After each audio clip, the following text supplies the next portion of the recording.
feeling more intense than starting over?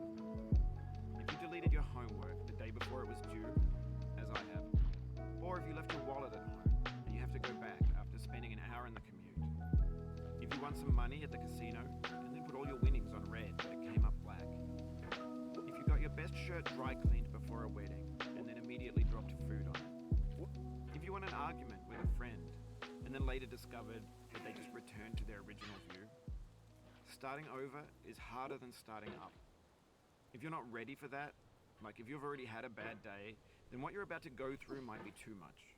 Feel free to go away and come back. I'll be here. Alright, thanks for coming with me on this trip. I'll understand if you have to take a break at any point. Just find a safe place to stop and quit the game. Don't worry, I'll save your progress, always, even your mistakes. This game is a homage to a free game that came out in 2002 titled Sexy Hiking. The author of that game was Jazuo, a mysterious Czech designer who was known at the time as the father of B games. And B games are rough assemblages of found objects. Designers slap them together very quickly and freely, and they're often too rough and unfriendly to gain much of a following. They're built more for the joy of building them than as polished products. In a certain way, Sexy Hiking is the perfect embodiment of a B game. It's built almost entirely out of found and recycled parts, and it's one of the most unusual and unfriendly games of its time. In it, your task is simply to drag yourself up a mountain with a hammer. That act of climbing, in the digital world or in real life, has certain essential properties that give the game its flavor. No amount of forward progress is guaranteed. Some cliffs are too sheer or too slippery, and the player is constantly, unremittingly in danger of falling and losing everything. Anyway, when you start Sexy Hiking, you're standing next to this dead tree that blocks the way to the entire rest of the game. It might take you an hour to get over that tree. A lot of people never got past it. You prod and you poke at it, exploring the limits of your reach and your strength, trying to find a way up and over. And there's a sense of truth in that lack of compromise. Most obstacles in video game worlds are fake. You can be completely confident in your ability to get through them once you have the correct method or the correct equipment or just by spending enough time. In that sense, every pixelated obstacle in Sexy Hiking is real. The obstacles in Sexy Hiking are unyielding, and that makes the game uniquely frustrating.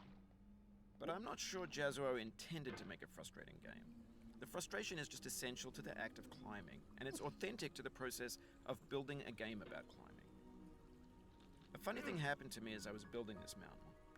I'd have an idea for a new obstacle, and I'd build it, test it, and it would usually turn out to be unreasonably hard. But I couldn't bring myself to make it easier. It already felt like my inability to get past the new obstacle was my fault as a player rather than as a builder. Imaginary mountains build themselves from our efforts to climb them, and it's our repeated attempts to reach the summit that turns those mountains into something real. When you're building a video game world, you're building with ideas, and that can be like working with quickset cement. You mold your ideas into a certain shape that can be played with, and in the process of playing with them, they begin to harden and set until they're immutable, like rock.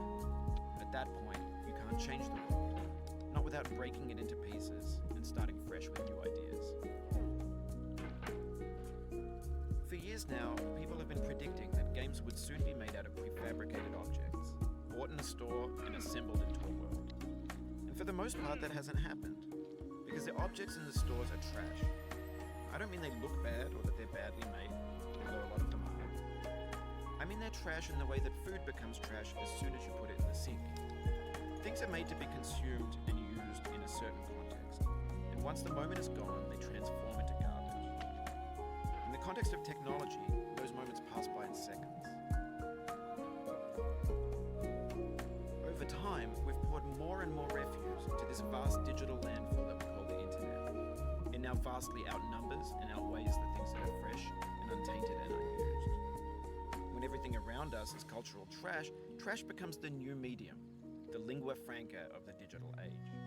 Now you can build culture out of trash, but only trash culture. B games, B movies, B music, B philosophy. Maybe this is what digital culture is. A monstrous mountain of trash, the ash heap of creativity's fountain. A landfill with everything we ever thought of in it. Grand, infinite, and unsorted. There's 3D models of breakfast, Gen X's fanfic novels, scan magazines, green screen Shia LaBeouf, banned snuff scenes on Live League. Facebook's got lifelike bots with unbranded adverts and candid shots of Kanye and Taylor Swift mashups, car crash epic failed GIFs, Russian dashcam vids, discussions of McRibs, discarded, forgotten, unrecycled, muddled, rotten, untitled. Everything's fresh for about 6 seconds, until some newer thing beckons, and we hit refresh. And there's years of persevering, disappearing into the pile, out of style, out of sight. In this context, it's tempting to make friendly content that's gentle, that lets you churn through it but not earn it. Why make something demanding if it just gets piled up in the landfill, filed in with the bland things? When games were new, they wanted a lot from you. Daunting you, taunting you, resetting and delaying you. Players played stoically. Now everyone's turned off by that. They want to burn through it quickly. A quick fix for the fickle, some tricks for the clicks of the feckless. But that's not you, you're an acrobat. You could swallow a baseball bat. Now I know, most likely you're watching this on YouTube or Twitch, while some dude with 10 million views does it for you, like a baby bird being fed chewed up food. That's culture too.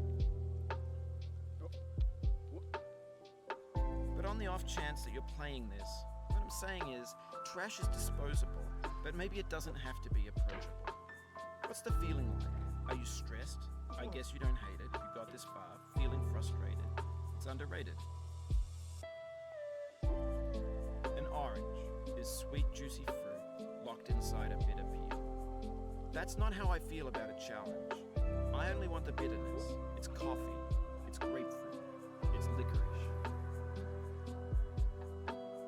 It feels like we're closer now. Composer and climber, designer and user. You could have refused, but you didn't.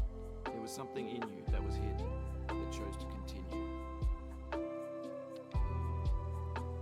It means a lot to me that you've come this far, endured this much. Every wisecrack, every insensitivity, every setback you've forgiven me is a kingly gift that you've given me. We have the same taste, you and I. It's not ambition, it's ambition.